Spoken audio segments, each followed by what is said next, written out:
Hello, everybody. This is your boy TIRDY Krokilla, also known as TIRDY Myggs, giving you another one of our commentaries to go on to the YouTube series featuring mainly the Clockwork gameplay that I have. And I think what was cool about this game in particular is that this was the game that got me back to Ancient after kind of hanging around Legend for a bit, doing some epic reefs.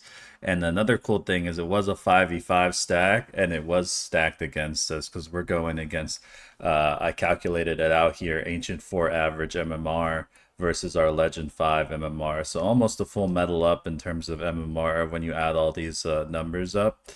And so yeah, we're gonna go do a deep dive into our commentary here and just kind of talk about my thoughts, decisions on the game. Maybe you'll pick up a few Clockwerk tips too, and so here we go. So I have been playing a lot of Clockwerk, and so it's just felt like a comfort pick. I pick him first pick a lot of the time, and just kind of deal with the consequences as they go. We're gonna mainly focus on my player Prepare for battle. perspective because this is a Clockwork commentary. But if something arises, I may stop the video and check it out. Um, a lot of what I when I'm learning new heroes, including like Clockwork, I spend a lot of time watching heroes on Dota 2 Pro Tracker, like watching like the highest win rate heroes and watching what they do, and or watching like TI games. Like I mean, for example, a lot of what I picked up, like as you'll watch here, me putting the blue ward and the crow killing ward here in the In the enemy bag? safe lane is Still the bag? My all bad. from Heroic's very own Schofield, also known as Chala, and he's a really good Clockwork player. And he 30 does these seconds to crazy battle. things, where he doesn't even start with tangos, and he'll start with just boots and a blood grenade and a prayer. And it's nice to if you can figure out how to do it and not die, I'd say give it a shot. So typically, as Clockwork, I'm gonna try and do a around 10 seconds right before the rune spawns. I'm gonna run in and steal it. Now, if there is five heroes in the vicinity, I'm definitely dead, The probably. battle But that's begins. the thing is sometimes a lot of the times I found like 75% of the time they're not, maybe even 80. And so, as you can see, I secure the gold rune for us, and we get the 2-and-2 trade, and they're all kind of butthurt because they didn't get the gold rune and just get hit by cogs. Another cool tech that you'll see me do here is around the 20-21 seconds. This is a very unique interaction for Clockwork, but the creeps will actually attack your cogs, which is nice because it'll leave you with a lane that is completely pushed. Your off lane will be completely pushed into the enemy safe lane tower, and it'll make it passively push all the way back to where it's safe to farm. And so you're gonna see me be very sacrificial in this game to try and get Primal Beast free levels. In the past, I've made the mistake of leaving my off laner to kind of 2v1 while I go and drag the next wave. And so I figured for this one, I'm just going to let the blue ward do the work here and block the camp, and I will walk up and make sure that I can cogs to save the primal beast. And here I scope out a crow that's coming in, and since I have boots, I do manage Radiant's to courier has get been the hit killed. right as it hits tower range, and start the tilts early. And so you'll see me do this a lot throughout the game. Is I really do not want to lane into the Snapfire DK combo. It's a pretty big like nuke combo. You've got the shotgun to come out, you've got the cookie, and then you've got the giant flame breath from DK, and it's no fun to like. I mean, you will see I actually will die to it at least once this game, and so I'm trying to avoid laning at all costs. And you'll see that like this is a good strategy for any like kind of semi-fast melee four, is that like, okay, if you can't lane, if you're a shitty laner, then don't lane, drag creep waves and just try and make it so that oh, looks like we got an invite here. Let's try and make it so that you can get the lane towards your off lane's tower, and then just keep doing your thing. And of course I've got this freaking creep that kept following me, but the invites keep coming. And so again, I'm watching for crows. I want to try and get the crow kills because it'll stop and deny the supply lines for the enemy team. It makes you really obnoxious, and honestly, the more time that they spend chasing you while you have boots and they don't, is a lane one. Because you know, they might be able to get some damage on you, maybe one spell, you know, drop you a little bit. But if you have boots and they don't, you will always outrun them, and especially if you have cogs, then you 100% will. And so at this moment, I was gonna try and go for the lowest. You know what? This game was really weird for me because these creeps just, you know, the aggro is always so freaking weird with them. And I think again, I spot another crow, and so I'm going for another crow kill. And so again, this whole time, I'm thinking about, okay, so we missed the Lotus rune. We have, you know, technically the 4 minute mid lane water runes to spawn. Those probably you're not gonna. I don't think I'm gonna see myself going to help. I'm still level 1, so this is definitely like there is this drawback to doing the strategy. It's like you get your offlaner really ahead, but since you're not laning, since you're not in the lane, you really do miss a lot of experience. And so it's like trying to find the right time to soak experience. I mean, you'll find my hard support is probably higher level towards the mid game here, and it's just the way it goes sometimes. I personally don't mind making that trade. I feel like Clockwerk's kit is very good to being low level and still having some team utility.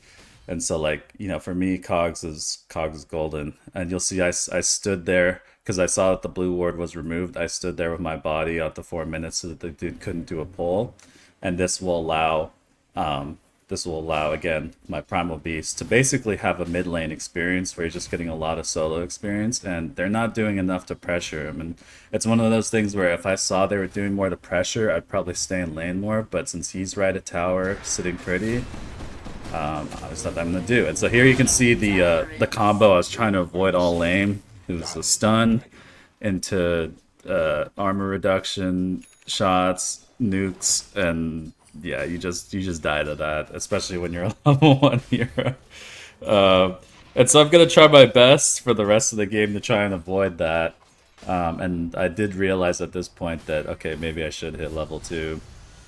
You know, not a perfect player by any means. I'm just trying to show you some tricks and tips that I do to try and get my offlaner head. If you ever do play with you know, one of your friends and you kind of want to go for a sacrificial support, strong off lane strategy, which is kind of how me and Johnny play our lanes together.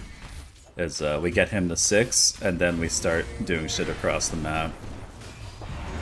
And so I think here he gets away. You know, it's the one nice thing about Primal Beast. He's got a lot of good disengage, and of course they left their crow to my demise here, or to their demise, and so I'll be getting another crow.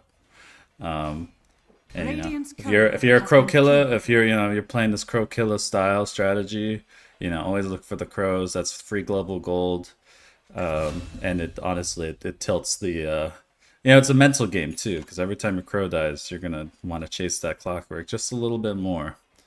And so at the 6 minutes, so I know that the 6 minutes coming up, and if you've ever played mid lane, you'll know that that's a really vital timing to be there for any sort of contest.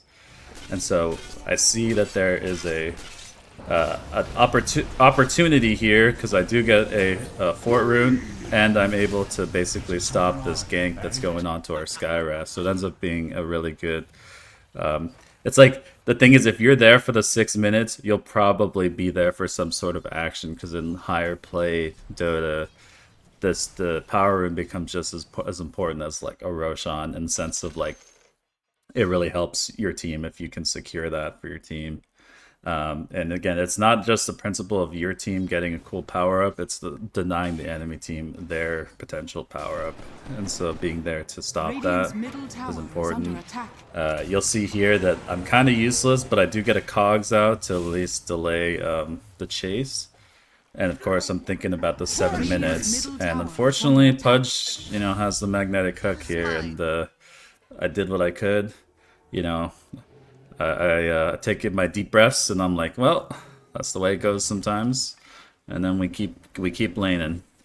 And this, honestly, right here was a really interesting play, because I think I panned back for a second, and so I kind of want to keep the map over here. But the 7 minutes, if your team can coordinate well, is really nice for getting like extra, like getting the double wisdom runes at 7 minutes is really important to be able to like keep a lead. And right now we're kind of in the small lead, but every small advantage happens. Securing the power runes, securing double wisdoms, like all those small advantages add up.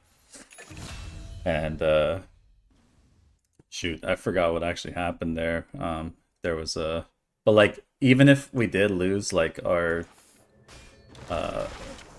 yeah, even if we did lose our core here, like what's important more than anything is that we secured the double wisdom. And so it makes for it makes so that we can actually, like, I'll actually have levels finally. I'll hit 6. I know Willow's very close to 6, and you'll see her do some crazy stuff too. But it's keeping their supports under level 2, which is just as important. And so I'm identifying that the 8-minute rune is coming up here. And at this point, like, I'm just looking to see if I can make any sort of cogs play around the map. This is honestly one of those points where I feel like I should have stayed more in lane experience. I do find that sometimes I play a little too sacrificial and I don't get enough experience. Solid silence on the Skywrath, and I think that was that. Yeah, no ult, no nothing. I think in this moment here, I want to set up some vision. Radiant's bottom tower is under attack. And see if maybe there's a play for later. Also to give Skywrath good hook vision here. And unfortunately, I'm a little out of mana.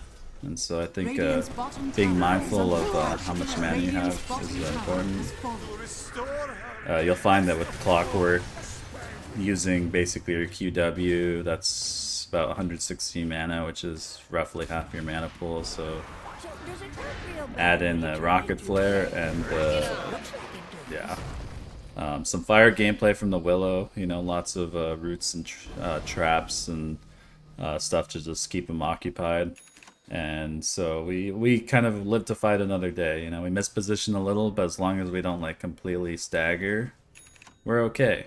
And so right now, like, I'm looking to see if I can hit that level 6. I believe Johnny at this point is he's got his phasers, building the blink, and he's 6. So he's definitely strong enough to make a play, though he definitely, knowing the way that, you know, I play with him, he's trying to hit up that blink timing before he does anything big.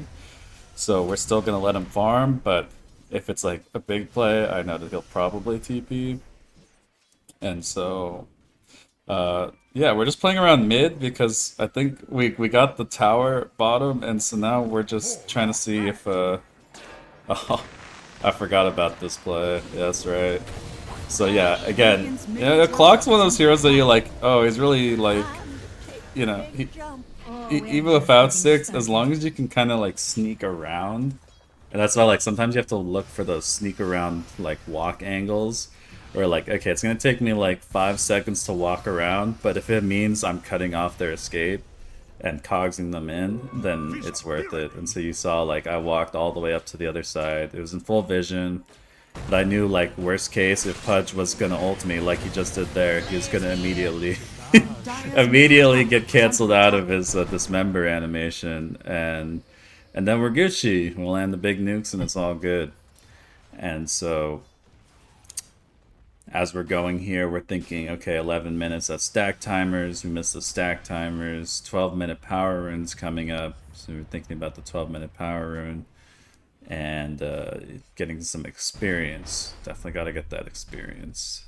This is, again, I think looking back at this replay, it's something that I do need to be a little bit better about, because I do think I did a great job getting our Primal Beast to level 6 quickly. But then, you know, now I need to hit 6 quickly. And so, you know, this game, I will say I'm losing a little bit of impact, but our Dark Willow is making up for it with just tons of damage. I mean, you want a hero that, like, you know, support that does, like, carry amounts of damage with just levels and abilities. It's the Dark Willow. It's crazy amount of damage. That was to the mid laner, you know, from 1 to 0 pretty much. besides the sprout from the tree. So here we are. It's a 12 minutes. We had a play. We got some kills, so we're looking good. We're up and up, and we're looking to secure that power Radiant's rune middle tower is for under our attack. mid laner who has a bottle. And so, like, again, it's all the small things that add up, right? We have, we're securing every power rune. We're gonna try and secure every wisdom spawn that happens, and because we're kind of ahead, that's one like where we can do. And even if you're not ahead, if you don't think the enemy is gonna be strong enough to deal with the numbers advantage, like even when you're behind, looking for those numbers advantages is kind of the way you want to go. And so I think there was a little bit of mispositioning. I think they probably had wards in that area spotted, and so they kind of walked into the jungle and died. I probably should have panned a little sooner. Panning across the mini map is important as well. But because that didn't happen, yeah, I mean, I did hit 6, and so now we're ready to actually make plays at 13 minutes. Dire's middle tower is under attack. And so I set up a ward here just to get good vision if they try and cross the jungle. And I think right now we're going to be looking to do a wisdom play, or at the very least, we're thinking about it. And then, of course, there's the 14-minute power rune spawn that's going to be happening as well. Dire's bottom tower is under attack. But now we're 6. Now we can look to make plays across the map and or counter plays. So you're going to see, like, I'm just going to kind of look between lanes and see if there's something that's, like, looks like a easy kill. Here comes the smoke play. So I think we did discuss, okay, let's see if we can get the at least the kill now that Primal Beast hit the Blink Dagger timing. And so, luckily enough, there was a nice clear angle shot, and I was able to stop this Pudge from getting his full Dismember off.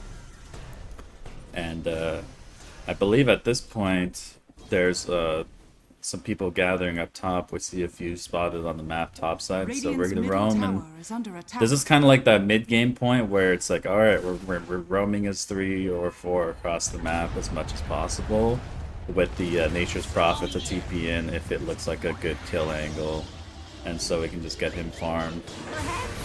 And there we go. It's a freebie. And now that 2 is down, we can at least start to look to do something interesting here.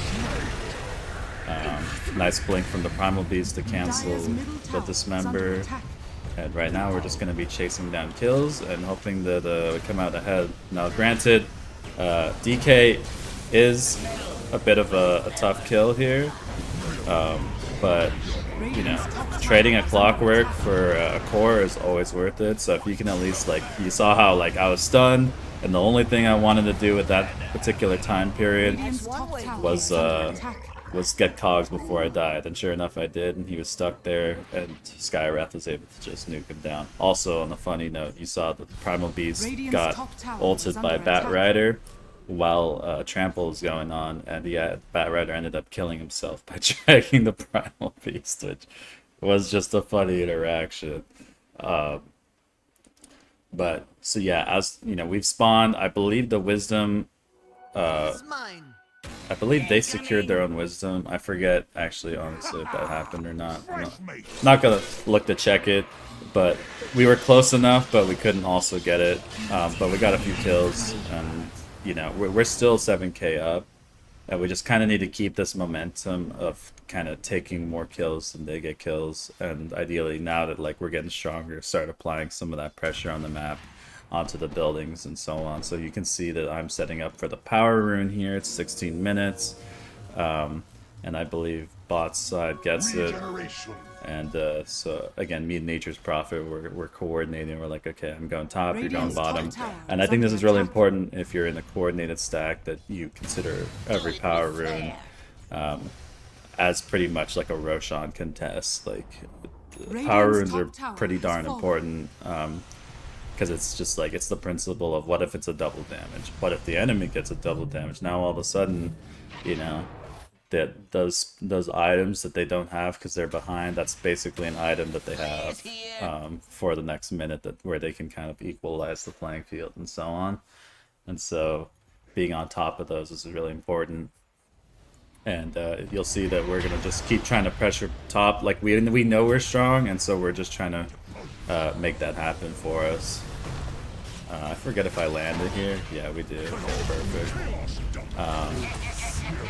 And you know, it's kind of funny. You know, our Skyrat's getting caught out a bit, but it's kind of coming at a cost for the enemy team because even though they are getting the kill on Skyrat, there's typically 2 or 3 heroes that fall. It's a lot of pressure lost from their team, and the fact that Skyrat still at least gets his nukes out before he dies, like, it's a lot of cleanup potential, and you'll see that our Nature's Prophet does end up losing, or ends up gaining a lot of gold this game, and he ends up coming online when we need to win this game.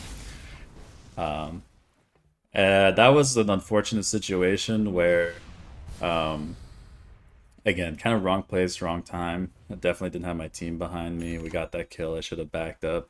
But in those situations too, if you take that read, you realize they had Dragon Form, and they used the Grandma's ultimate, and so there was no big magic damage team fight anymore from their team, which made it really nice for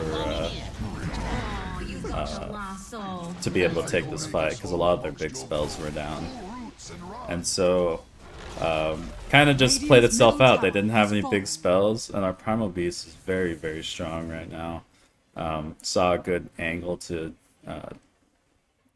what's that called? Onslaught? Radiant's middle tower is under attack. Pulverize. Yes, pulverize.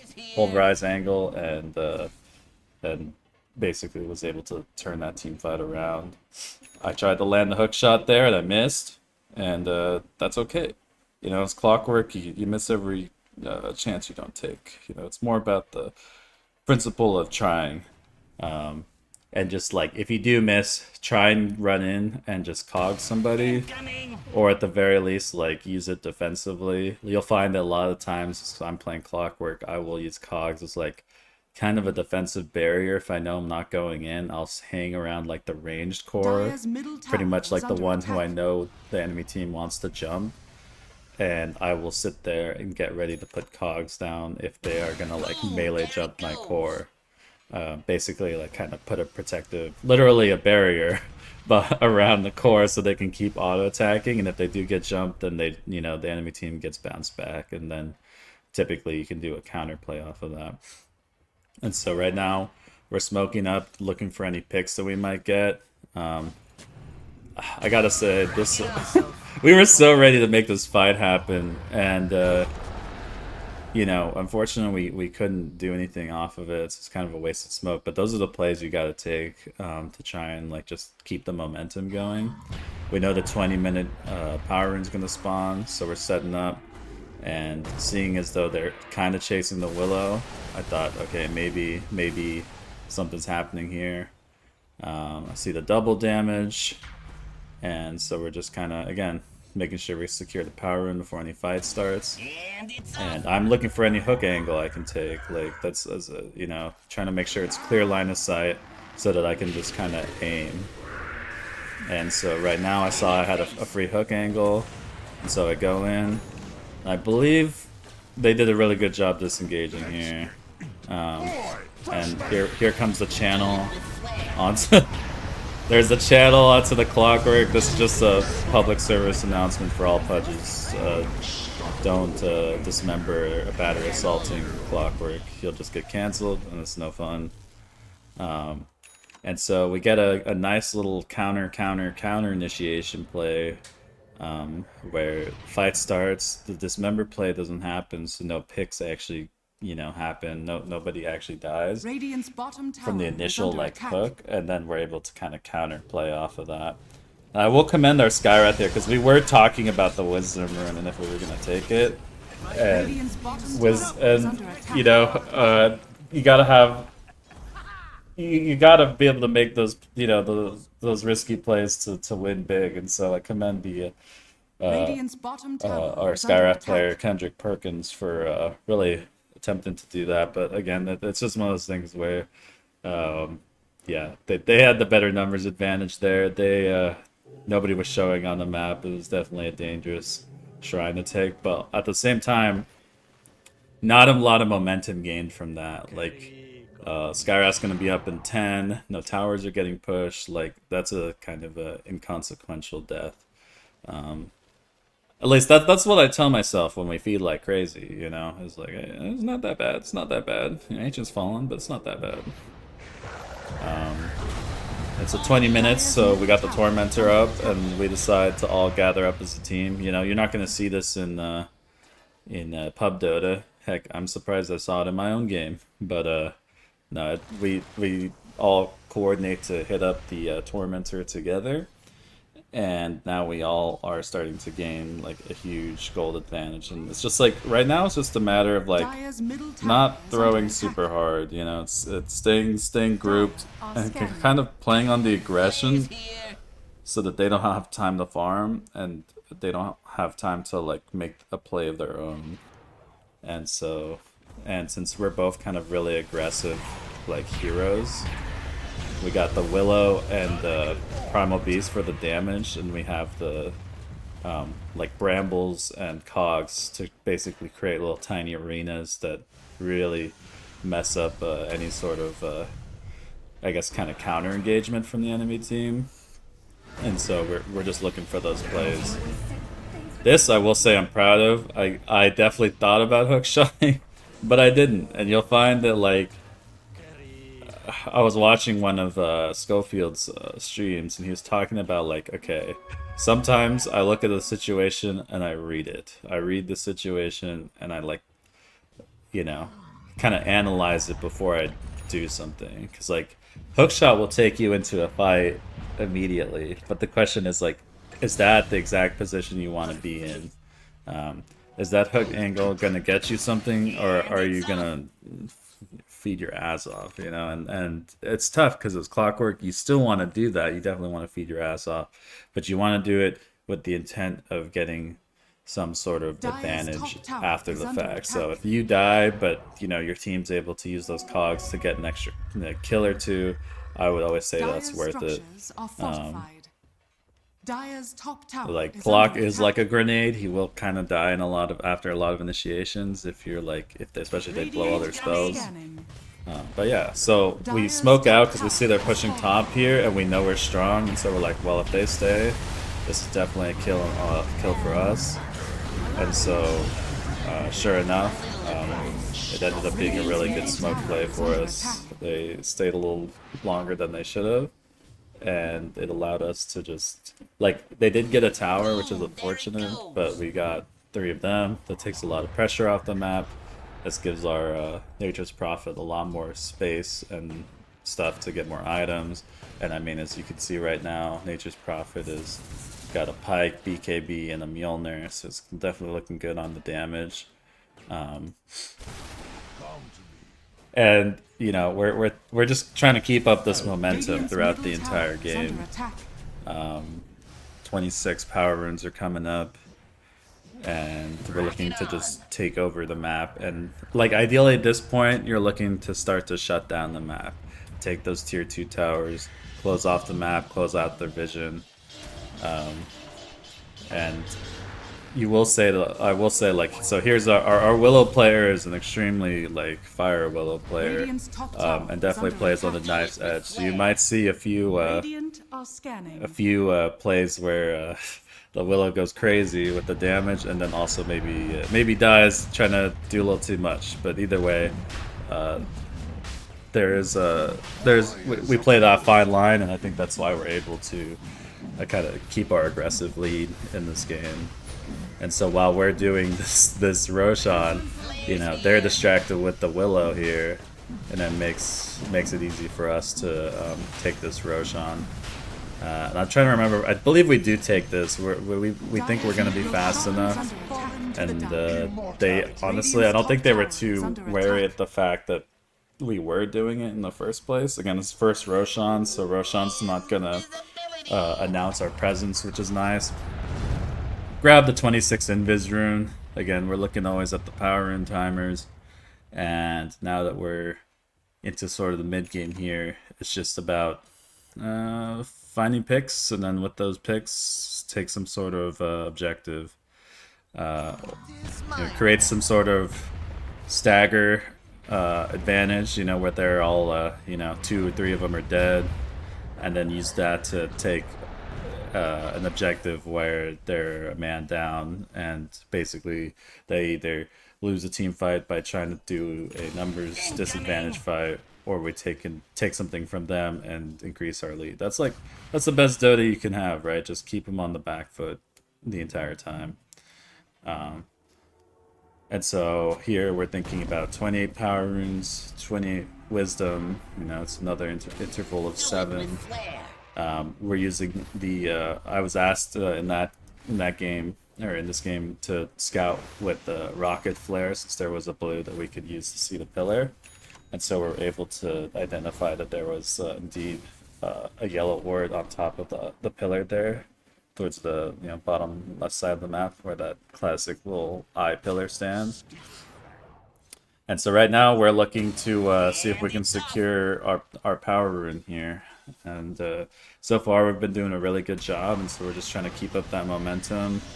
You'll see a fight starts out here, and I do hesitate because I want to see if the power rune's any good. And sure enough, it's bottom, and as soon as... This is where I feel like I should have gone in, but at the same time, I came at a really opportune time because I stunned this Earthshaker right as the Skywrath ult was coming down, so it actually ended up being pretty good. And that just goes to show, like, maybe not starting, you know, hooking in right away as Clock can be just as important as, like, hooking right away. So, like, you know, being able to read the map just a little bit and then going in is like, it's even a skill that I'm still trying to work on, where it's like, okay, not just because it's a hook angle doesn't mean it's a good angle, you know? So, and so you can see I was walking behind the tower there trying to go for like a cutoff play, unfortunately as a blink dagger, so it's just it's a big old dodge, but you know, that's the thing, you know, you look for those plays. You know, again, they have no players on their team right now, so everything we do at this point is free. And so they have to figure out how to position themselves in a way where they can basically find another good fight for themselves. And if they want to stay staggered, that's going to keep them, you know, on the losing side of the game for the entirety of the game. And as you can see, you know, Pudge, he pushed a wave he shouldn't have. My team is just roaming around the map. Radiant's bottom tower is under attack. So in these situations, you have to be really careful about showing on the wave if you're the enemy team. This was kind of a blind hook, a little Hail Mary. Sometimes you throw those. But again, my thoughts were they're staggered. We get a kill here, we keep them staggered. And like, this is how you keep a game like kind of winning, if you as Clockwerk, because your hook shot's up on like a minute cooldown, which is pretty much like a death timer. So if you can use your hook shot every single time it's off of cooldown to basically stagger the enemy team, then you're gonna build your lead. This is one of those points in the game where I do wish we pushed the mid tower just a little more, but you know, because they were so staggered. But at the end of the day, I think we just end up backing up here. This definitely was, I think, one of our more, I don't know, I think we still got bottom tower, so it wasn't the end of the world. Again, I'm just, you know, I want the game to end. I want the game to end at the 25, but yet here we are still playing it. Yeah, regardless, you know, we're 30 minutes just passed. That's a power rune. Probably missed that.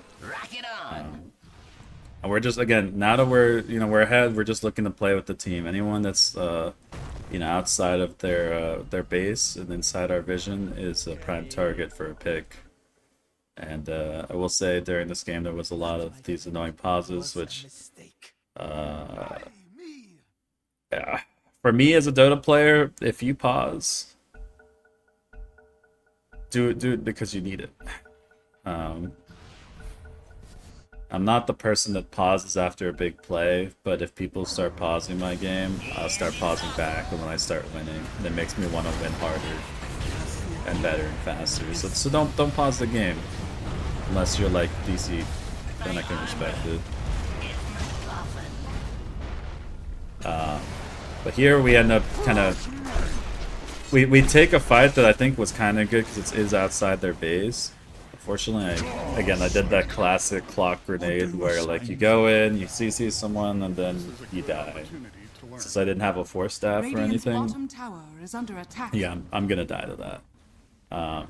But we got a kill, and we said that we're obviously the clear winners in this game, so leave us alone. And unfortunately, VR is still so this is like the one thing you can take advantage of, right? If you're the enemy team, is if you can identify those situations where you have the numbers advantage, then all of a sudden it becomes very easy to at least start to come back into the game. Like, clearly we were staggered by 2. It's not very safe to push any lanes at this point, especially if you're showing there and then one of your other teammates is showing on the other side of the lane. That's game knowledge telling them, hey, like, that guy by himself, or at least with one other person, and probably not if it's a Nature's Prophet. So really it's just them by themselves, and there's nothing they can do. 3v1 chain CC die. But either way, like, I mean, we're still in the lead, but that's the things you have to be careful of. Is it's like playing poker with a shitty hand, and then you go all whoa when you lose because you gambled with cards you didn't have. If you show on a wave and you don't have the numbers advantage, you might get the results may vary, But so right now we're all back up. Again, when you're all back up, you have the lead. Like, you can all just kind of run up high ground, but high ground is definitely always a dangerous proposition until you feel like you're really ahead. And so it really just becomes about taking everything from them, take their farm, but more importantly, make sure you take every big objective where, because they want to fight inside their base, inside the high ground. That's where they have the one advantage that's really hard to fight into. You make them fight into the map where they don't want to be, and that's where you have the advantage as the team in the lead with the gold advantage. So, coordinate with your team, take the Tormentors, set up vision beforehand, take the Roshans, and then with that lead, go ahead and take the game, or at least build up your lead, hit those crucial item timings, and then take the game. This is one of those unfortunate, moments where they did a really good job, I think, smoking onto our Nature's Prophet. This is one of those moments where we definitely want to hold on to. Like, the fact that we're fighting this puts us already at a numbers disadvantage. We're trying our best, we're throwing our spells and all this other stuff, but it's a numbers disadvantage. It's just going to be a lot more chain CC. And, like, when you don't have the main damage dealer on your team, you want to try and cut your losses. And so I think you'll see here that I think Johnny ends up getting away. Yes, he does end up getting away. But yeah, like, so that's a smart play. It's just like, all right, he died. Like, if when this stuff happens and you lose like a pretty pivotal leg of your team, like if it's just a clock and they got their spells off before they died, it's not the end of the world. But if you lose like your main carry, disengage, let them take whatever objective they want, and just re-engage, reorganize, and find your way back into the game. Knowing, as a Clockwerk player, having good ways to scout out the entire map, I had to check Roshan. I knew that, like, if I were them, I'd definitely want to take Roshan, because who wouldn't if you got like a 4-player team wipe? And sure enough, they were doing it. And so I end up checking the Roche pit there just to make sure that they weren't doing it. And sure enough, they backed up. And so we bought ourselves some time to regroup, and then for us to maybe contest this Roshan, because in all honesty, we want the Roshan, not them.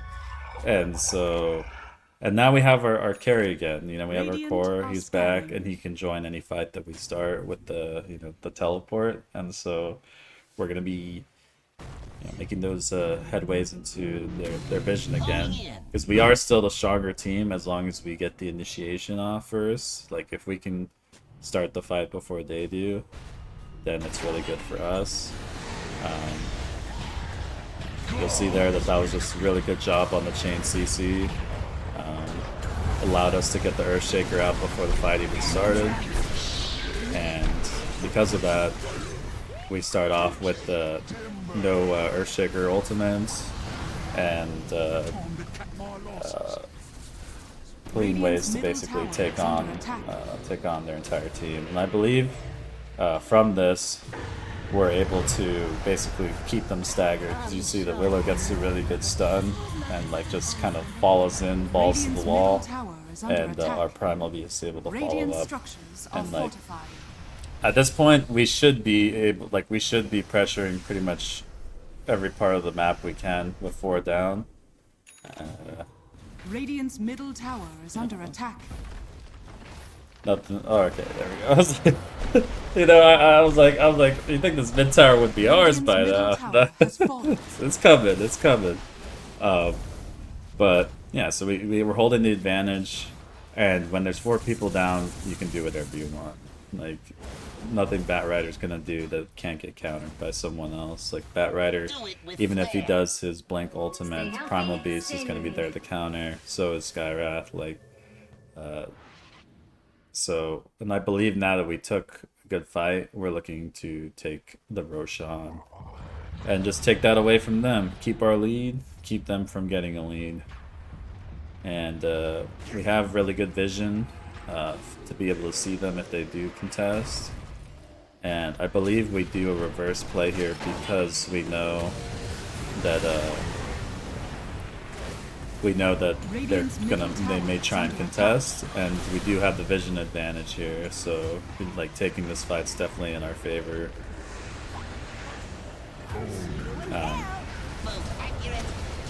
When that fight started, you can see that I was basically standing off to the side looking to see if I can like cogs somebody important into cogs. I saw Snapfire and Batrider, both people that do not want to be stuck in one spot. Radiant's top tower is under attack. And kind of forced them to just walk away, and they didn't really cast their spells in an efficient way that would have allowed them to get the upper hand in that team fight. You can see that Snapfire had her ultimate. She could not cast that at all. So again, it's like there's a lot of missing damage that's happening because of this shit. And so while this team fight's going on, it's kind of 2 team fights break out. One with Primal Beast and one with Nature's. Pudge gets a really good hook, but I was able to, as Nature was able to force that back, I was able to go in and cause the Pudge in. And we're taking everything, you know, we're keeping them staggered. And again, with the 3 people dead, that should be a fight for us. So, no, I forget if, I was gonna say, I think this is one of the probably one of the better Earthshaker angles that Earthshaker got, but we do have a lot of HP on our team, and we did end up surviving that entire combo. So, I think we're just gonna take our 2 racks and leave, and then get Roshan. Because DK is about to be up. Radiant's top barracks are under attack. And Boom! There it goes. Radiant's top barracks has fallen. I will say, I'm very glad I put those cogs there. As you can see, you see how I put the cogs there as like defensive cogs, and I tell you, like, oh yeah, like if you put cogs to defend your ranged core, you can use it to protect them. That's like a perfect example right there. DK blinked in, was about to try and like Dragon's Tail our Nature's Prophet, and ended up getting bounced out. I forgot about this play. Yeah. Reverse or Hurricane Pike into the base, but did get a really good Satanic. So I believe from here we kind of do a little fight reset. Like theoretically, I think we probably could have pushed a little more, but you know you don't want to risk it. Getting that Aegis for the next team fight is also equally good, and mainly just the fact that because we all died, we're so far away, and we don't control the outpost, which is probably one of the things we should have taken prior to pushing.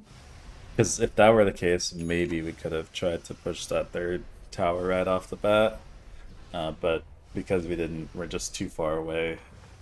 Any plays that do happen are gonna take like, you know, a minute of travel time for like us walking to get there. And so we set up for the Roshan. It's our next play here. And then hopefully to close out the game. I mean, I will say that, you know, you're looking at this game, you see that things are pretty looking pretty good for us, but I think it's all the stuff we did in the early and the mid to really set us up for this point. It's the early laning phase. We got Primal Beast, you know, like crazy fat, and then he was able to position himself well for really good ultimates in the mid game, and just kind of close out these fights with massive AoE magic damage across him and the Willow. And so we got these constant 3v, or like these constant like 2-3 death fights where they would die 2 to 3 heroes, and then we could do something with that advantage. Here we see a really good hook angle. With like 2-3 of them hooked up, and so I get my spirit vessel off and die, like I do, and we just kind of take everything. They did take a fight outside their base, which is kind of the one place they don't really want to be fighting, with them being 44k gold net worth behind, and so I kind of already, like, I mean, this I will say that, yeah, was this game a wrap? I mean, kinda, yeah, because like they're all dead. They only have DK and Earthshaker. You need like a Hail Mary to be able to, like, you know, wipe 5 heroes, or like these 3 heroes off of the game. You know, we got Nature's Prophet with the Aegis, so even if you do it, now you gotta do it twice. But again, I'd say, like, looking at the early mid game is what really set us up for this kind of end finish here. And as you can see, like, you know, baits and plays out, Primal goes in once some spells are burned, and is able to just get like a huge magic damage nuke across the enemy team, which sets up perfectly for Nature's Prophet to just, you know, slap like crazy.